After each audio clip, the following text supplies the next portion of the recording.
This season was pretty nostalgic depending on what you watched. And hell, I'm looking for that at this stage of my life.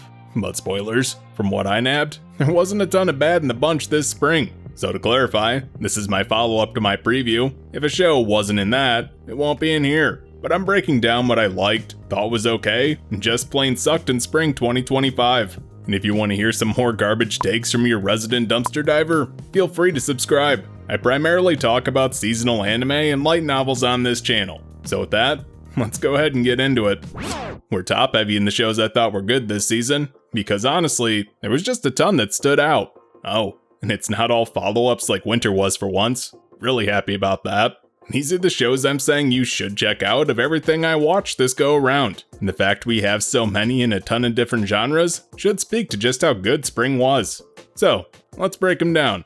Once Upon a Witch's death had its faults, but it was a show that had me excited to come back each week. Based purely on trajectory, this anime was amazing as it started off okay with an interesting premise, but found a way to expand its world building while telling a series that contained stories on a weekly basis that filled out its setting wonderfully, all with a sense of progress in the overarching plot. Meg as a character is a fun mix of obnoxious and sincere that ties that package together, because despite her faults as a person, she's still likable and looking to do good in the world. While magic exists in this setting, it's not rigidly defined or existing as a separate entity from technology. In fact, it coexists with it. Its existence and impact mirrors a lot of global problems we're seeing in our own world, adding even more to the stakes. Sure, Meg's personal struggle is important to the viewers, but there are bigger problems at times that add a variety to the tension. So interesting plot, pretty strong world building, and good characters to boot. I won't say this anime knocked me off my feet with its quality,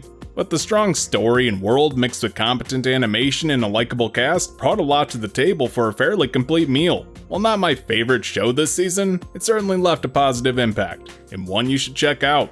There were about 4 shows I kept my eye on in spring that could have gone either way, and I'm happy to say Rock is the Lady's Modesty came out on the better end of that spectrum. Yeah, I was a bit worried about this after the first episode because, while it had potential, I really wanted more style to sell it. And hey, guess what? Later episodes have that in spades. Perfect.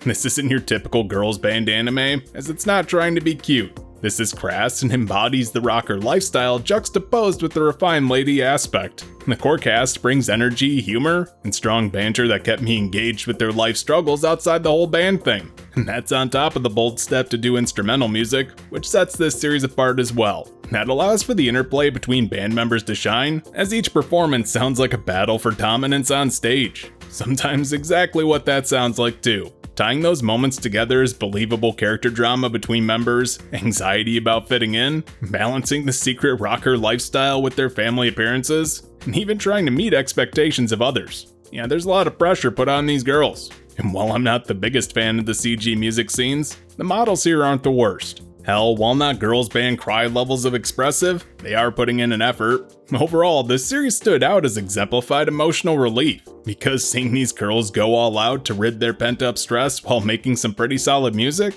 resonated with me. It shouldn't be a surprise that Windbreaker's second season is among my top shows. I love the first for its innovative and stunning take on the delinquent street brawl genre, but season 2 stepped up the game on an interpersonal level. Fights were definitely a conversation in the first season, but while that's neat and creative, I will fully admit, the characters and story left a lot to be desired. The dynamic between two dudes just beating the crap out of one another only carries the series so far. And luckily season 2 is quick to give you a reason to be invested in these characters. Sakura comes to a major crossroads in his life where he realizes he has friends, but also what it means to rely on them, while we learn more about the supporting cast backstories and their own struggles, filling out why everyone gels at Bofooting. So yeah, just an overall step up in terms of story while keeping the amazing visuals and action from the previous season. Windbreaker basically cemented its place as one of the top action series out currently. And if you prefer your fights grounded, but still a bit of meat to dig into for a story, this is certainly a series to catch. The first episode of Witch Watch had me ready to write it off as a competent, but fairly average comedy. However, it only took it a few episodes to kick me in the balls with my ignorance. Yeah, I liked the humor enough, but the dynamic between Nico and Morihito didn't really wow me until a bit into it. At that point, their relationship is more established and given some actual weight, while adding Khan to give variety to the banter. That alone rounds out their comedic trio in a nice way. Also, major props to the author for introducing a second male lead not as a love rival. I really appreciate that. It's around that time where the gags take on a life of their own, between situational, satirical, and even societal, making for an unstoppable barrage of jokes that land consistently. That's definitely helped by the fast-paced dialogue delivered expertly by the voice actors. But I think it was around episode 6 where the actual romance between Nico and Morihito feels like an undercurrent in the show, one that elevates the whole thing up. And that was around when I became impressed with the animation too. This show is a great mix of sweet and funny, but also has enough story that you're invested in where it's going. Honestly, I wish more rom-coms went the route this one took, where instead of essentially squandering any potential they have after a few episodes, this one stepped up its game on every front to become a standout. Yeah, I'm no longer being harsh on Aharen-san wa Hakarenai, because season 2 cemented my love for this series. Sure, Witch Watch made rom-com a pretty stiff competition, but this anime is incredibly comfortable in what they're going for. Besides, they both have different styles of humor, this one being two absolute goofballs getting up to wild hijinks who just so happen to be dating. And maybe it's the fact that we're 2 seasons in, but the style of humor that's admittedly pretty predictable once you've seen a few episodes, meshes well with the characters' personalities. Both leads being soft-spoken, outwardly emotionless people juxtaposed to their wild imaginations, readiness to jump to absurd conclusions, and absolutely out-of-left-field solutions to mundane problems as a pattern, but not exactly a formula. As despite knowing they'll take it in some strange direction, the series manages to surprise you with rare moments of groundedness. As for the romance part of that rom-com, it's still very subtle, but when it does come through, it shines bright. Raido and Aharen make for a cute couple that complement one another in all the right ways. I do appreciate how the rest of the cast fit into their dynamic as well, either by sharing the same weird thought patterns, or being a rare voice of reason to them. This won't win any awards for being the best romance or comedy, but one that's certainly crafted with love, and an incredibly enjoyable watch.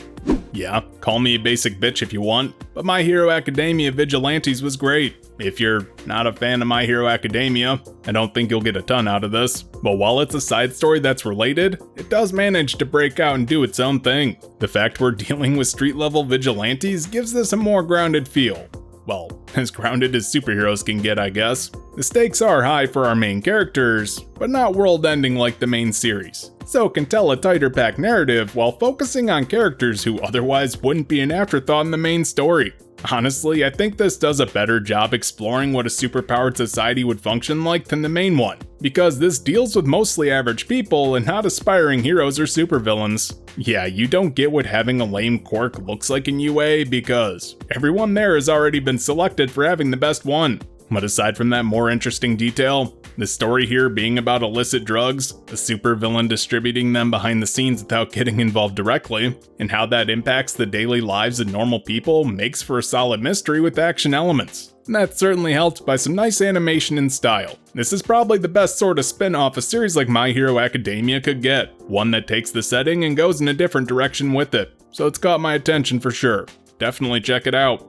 I had high hopes for Apocalypse Hotel when it aired, and while the story didn't go in the direction I expected, literally ever, because it continually said hold my beer to the previous episode, I still absolutely love this series for its shining creativity and refusal to stick to a single genre. At times sad, at times insane, and always hilarious, this anime ran the gamut of emotions with a bleak outlook on life after humanity, but still found incredible heart despite everyone already being dead.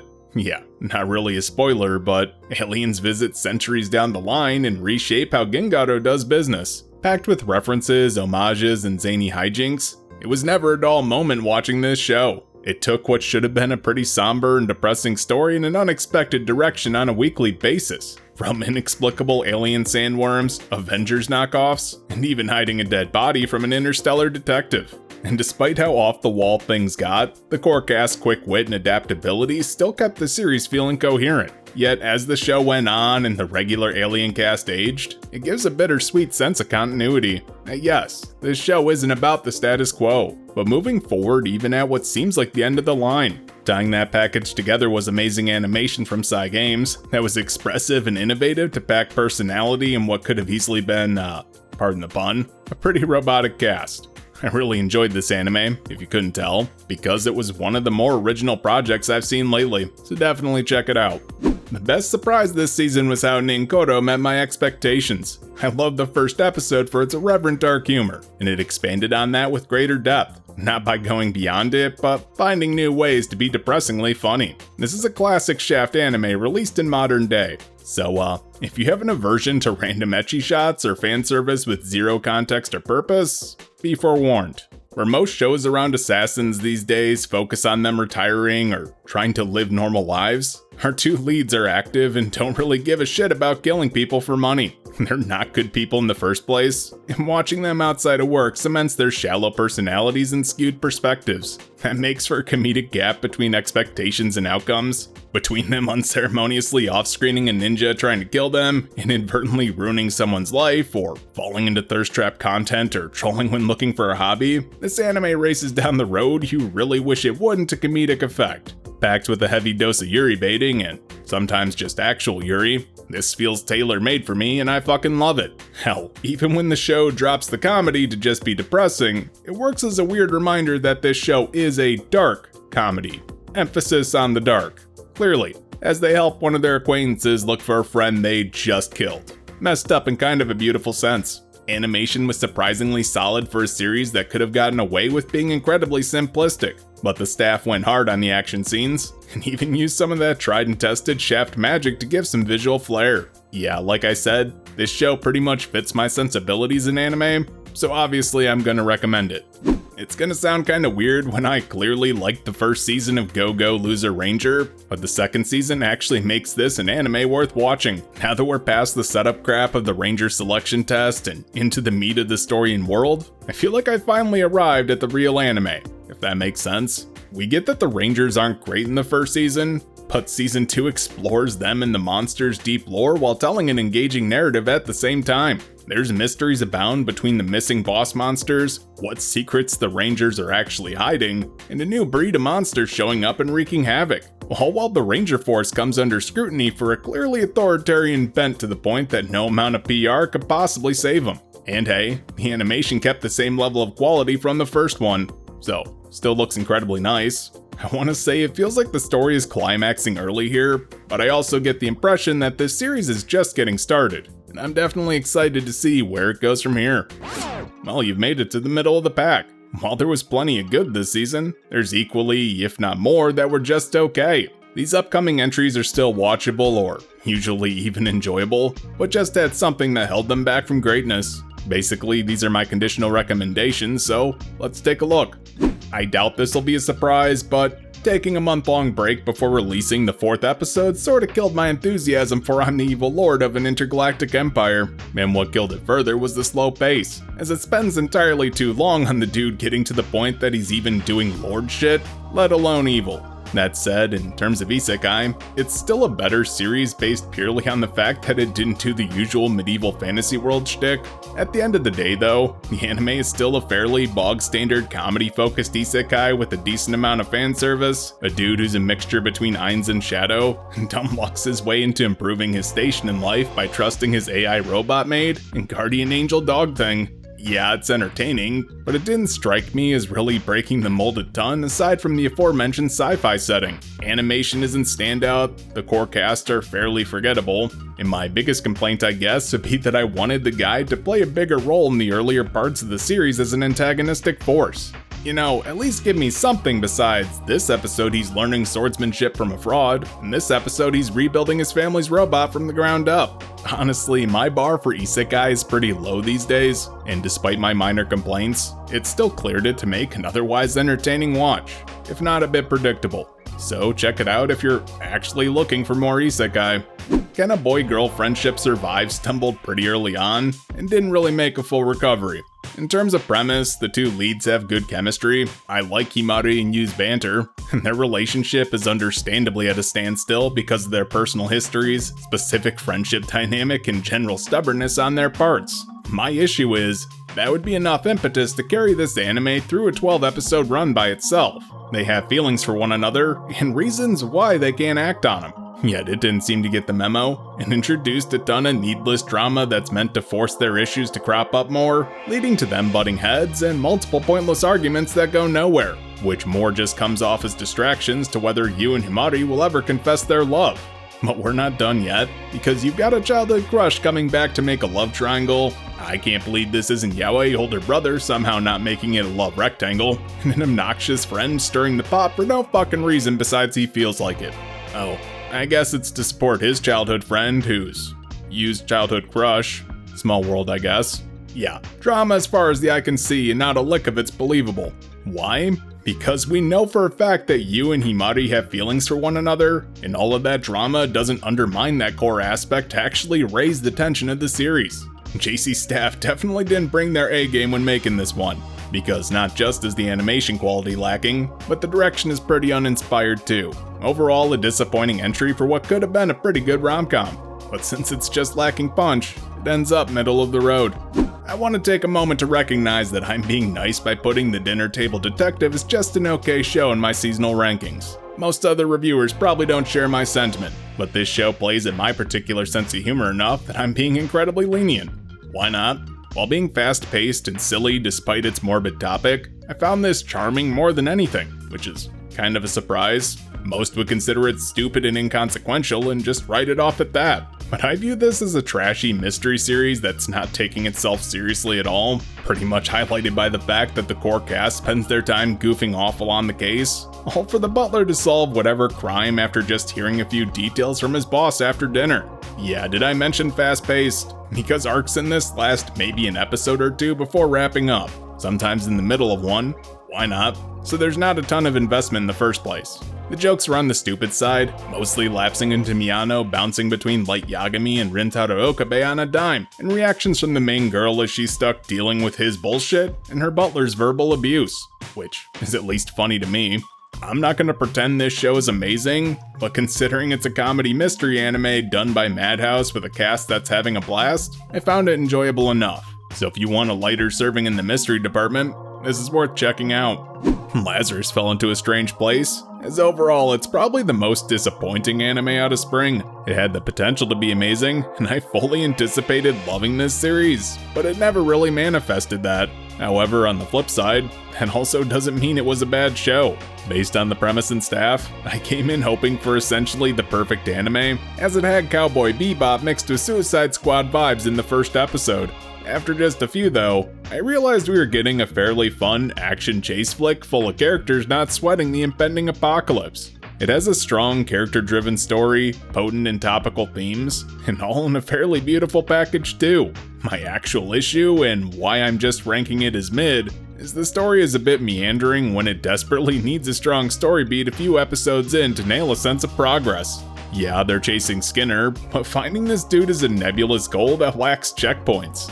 And believe me, I get what they're going for. Skinner's more of a viewpoint in this story, how there's so much wrong in the world that people turn a blind eye to. And that's reinforced by the countless biblical references that pretty much beg you to view this through a moral lens. But I want to put metaphor aside and just speak purely on the story itself if I can. This drags really hard in the middle and could have used a few tweaks to keep the narrative more focused. That's really my biggest gripe, and it would have made those themes more potent had it been a bit more engaging. But don't get me wrong, it's still a pretty solid action series, but compared to the director's other works, it does fall short. Zatsu Tabi is a fine slice of life anime. I mean, it's not gonna top any list, let's be real. But for a short series to binge and take in some scenery porn, it's a great escape. Now, the characters aren't deep, there's no drama, and the plot is severely lacking, but that's also not really the point. Though it did frustrate me. We saw so little progress in the main girl's manga until the tail end of the series, and that was kinda the impetus for her starting her newfound travel hobby. Like, come on, at least drop in a few lines telling us how she's improving at least. Maybe that it's helping get her inspired? They did that once in like episode 8. Either way, there's a big focus on sights, history, and natural beauty in this anime that makes it worth a watch, even if you're not a huge slice of life fan. It's great to see a side of Japan that's not often presented in anime. I mean, we're seeing rural towns, minor historical sites, and fun attractions outside the usual destinations that's meant to inspire. Admittedly, it's not the best presentation, the animation and direction are boring and bland, but the subject matter sets it apart from most other anime on the market. If you are a slice of life fan, this is a solid grab. For everyone else, it's aimless, but that's sort of the point of the show, finding something you weren't exactly looking for. That's what drew me to it. Damn, on paper, I should have loved Summer Pockets. I'm a pretty big fan of the older Key franchises, and while this one isn't old itself, it certainly recaptures a lot of the energy of their earlier works. That being moe blob girls with borderline autistic tendencies doing cute things, until you're sideswiped by a bittersweet twist. This certainly follows that formula, and while it does hit its stride later on, the formulaic nature in the first core, predictable summer loop shtick, and ultimately greater mystery just don't have enough of a hook to really push this past a somewhat enjoyable experience. My biggest issue is just how slow the setup was, with the main character absolutely devoid of personality and purpose, until he bumps into a visual novel route's lead heroine. I'm more interested in the Girl of the Week story than how our dude relates to them. And that's a pretty big distinction that sets this one apart from its predecessors. Not that the leads in Canon, Clannad, or Air were standout characters, but they were at least involved in their story. Heidi is just the mechanism for the anime's waifus to gut punch the audience in the feels, which is a shame. I found the Pirate Adventure and Lighthouse Girl with their subsequent twists to be genuinely interesting stories to tell. However, Heidi also feels barely connected to them at all. Then there's the time-loopy nature, which pretty much wipes away any sense of progress or development for the cast. Ultimately, that's why I feel this one's pretty weak. Maybe if I looked at it more as a Key anthology sharing a cast? I don't know. Either way, this was a disappointment, but still a fine watch if you're looking for some angsty fluff. Incest jokes aside, the Shiunji family children had its moments that made it pretty hard to place whether I liked it or not. Yeah, all the kids are adopted and not related by blood. Clearly it's fine for the dude to date his sisters, right?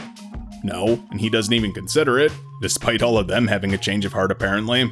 But I did say putting that aside, because buried in this is some sweet bonding moments, and a message about family being those you love, not just who you're blood related to. And no, that's not in there just to dispel the sexual tensions the sisters all have for Arata. It's an actual theme that carries through this anime. Let's be real, finding out the people you've been living with aren't your blood family is a pretty big bombshell. That would shake up a family dynamic, even if it would ultimately probably reset to the status quo. Anyway, what this ended up being was a sometimes sweet story about a family struggling to stay together emotionally through a tough time as they navigate this new information. And while I'm down for a boundary-pushing story about using a taboo subject to explore the ideas of family bonds, this one never really manifested a direction it wanted to take that story in. In fact, it looks like it's trying to take the harem route without the protagonist's knowledge. What the fuck? We have a huge shake-up and sweet moments where Arata is a good big brother, but what's the end goal of this series? I don't know. And that's why I'm giving this a middling ranking, because it lacks a solid direction, which is a shame. Dogo Kobo did a pretty decent job animating it. There is a subset of anime fans who will gravitate towards Food for the Soul. Oh, on second thought, that might have a different meaning than I intended. Hopefully not the kind who gravitate towards K-On, right? Maybe it's just my old age, but I'm worried that I don't really enjoy these anime as much as I used to. Don't get me wrong, I still like this show. I watched it every week, loved the chill vibes and cute atmosphere. But if I was about 15 years younger, this type of shit would have been my jam. I'd be saying this type of show is automatically anime of the season. That's just how bad the grip of cute girls doing cute things had on me. However now, I just like them normally, I guess. It's a good show to watch after a stressful week. And I don't know, maybe pick up some recipe ideas too. Hell, the pork in episode 4 turned out pretty good. The core cast all work well together, though I feel like this dynamic has been explored to death through shows like Lucky Star and K-On already. But hey, at least they're college girls going on trips and making good food to keep my interest. I pretty much knew what I was in for each week. And after most of the other shows this season, a bit of predictability was a welcome end to my week. What sets this apart is that while it's about 10 years too late to the party, it's definitely a well-made series that understands the core concept. PA Works nailed the vibes with strong art and nice enough animation to not distract. This won't be winning any awards or anything, but if you're looking for something to soothe your soul, this one's a solid pickup, so long as you're not expecting much story. With that, we finally made it into what I would consider the bad shows this season. Though that's also a bit of a misnomer. Rather, these are the shows I don't recommend because they had more than one major thing holding them back. Be that art, animation, story, pacing, or all four. So let's wrap this up. You shouldn't be surprised that the beginning after the end made it onto my shit list, and while I've been assured by pretty much every source out there that this series only starts off generic, it gets much better later on, that doesn't actually help this anime, which won't get that far. Studio ACAT killed this show. The piss poor animation, uninspired designs, shitty art, cheap ass After Effects tier overlays, poor pacing, and direction mean there's no reason to watch this, and the fact that it's getting a season 2 is kind of impressive. In some fucked up way. It doesn't matter how much potential this has in the future when there's literally thousands of other OP pro-tag fantasy series on the market ready to take its place. Arthur's a fairly generic protagonist with just the bare bones for motivation. Characters are introduced and dropped in this anime left and right that I barely know if I should remember their names or not. And while this seems to want to be a battle show, there's so little action, I'm honestly bored most weeks I'm watching. Yeah, this anime sucked. To fans, sorry you got saddled with a bad adaptation, but it happens all too often. Seeing Studio ACAT attached to a project should immediately lower your expectations. Or, I don't know, maybe start preparing the funeral? I will say, there was one saving grace, and it was the opening. That shit sounds like something I used to kick back in high school. Kinda fire. Your Forma really fell flat, and I can't even blame the source material for it. This is a complete garbage adaptation, and usually when I say that, I'm talking about the animation, but no. The animation here was actually kinda fine. I mean, not amazing, but competently done. Hell, even good in some places. As long as you ignore the recycling for the brain dives, I guess. The issue here was the actual translation from page to screen that turned an otherwise intriguing series into a barely intelligible mess. I said in my preview this feels like it picked up in the middle of things. That's because it did. Now there's no OVA or first season. They just straight up started this series from the second light novel when scripting and didn't rework the plot to make it flow naturally. No wonder this anime expects a certain familiarity with the setting and characters, because the point they started on should have already had that shit introduced. But the thing is, that issue isn't even cleared up after the first arc, because there's a non-stop trudge-through plot with zero breaks or connective tissue tying events together. Whoever worked on the series composition for this needs fired. This is atrocious, and the fact that no one read this and asked basic questions like, who the fuck are these characters after the first episode, should raise a red flag. But I think what probably bothered me the most was if you get lost in the weeds on this, the individual story arcs are still fine. Like, I could follow the first two internally without a problem, but the overarching plot and characters just don't come across at all. I may know what's happening at that moment in the story, but I don't know shit about Harold or Hieda's backstory and why their relationship is the way it is. That tells me this wasn't a problem with the source. This was an absolute mess that makes me feel like I should read the books instead of wasting my time watching this anime. It sucks to put I've been killing slimes for 300 years and maxed out my level second season in my bad shows category, but this just lacks all the charm the first one had. Personally, I'm blaming the change in studio, but that's probably not the only issue. Like, the first season had a more interesting episode story structure, was actually enthusiastic about the gags. This season just felt soulless in how it floated from one plot to the next, didn't seem to care much about the comedy, and just existed in a general state of below average. I think my issue is that Azusa's ever-growing family took a backseat, and we focused on some of the more peripheral characters in the series. What new stuff they did introduce this season rang empty too, as most were essentially one-off characters who might make a second appearance later on, if the staff remembers they exist. Yeah, overall a disappointment, because the first season was cute, decently creative, and actually funny. This season in comparison leaned too heavy on the cute, and honestly took it in some weird directions. What was up with all the age regression stuff? What comedy there was either ran a joke into the ground with its slow pace, or just missed entirely. And that's not even commenting on the severely lacking animation that didn't do this anime any service. I liked the first season, and would probably stop watching this series after that. Holy shit, the Gorilla God's go-to girl just didn't want to use any of the originality it had in its premise, and raced headlong into the trope trap that is shoujo anime. Yeah, this feels like a dating sim anime without the dating sim. And the fact this is an early 1800s-ish fantasy series without magic should have made this anime a standout. The whole animal god blessings impacting not just your physical abilities and personality to some degree, but also your social standing creates a ton of intrigue in the setting that most other anime in the genre couldn't hope to match.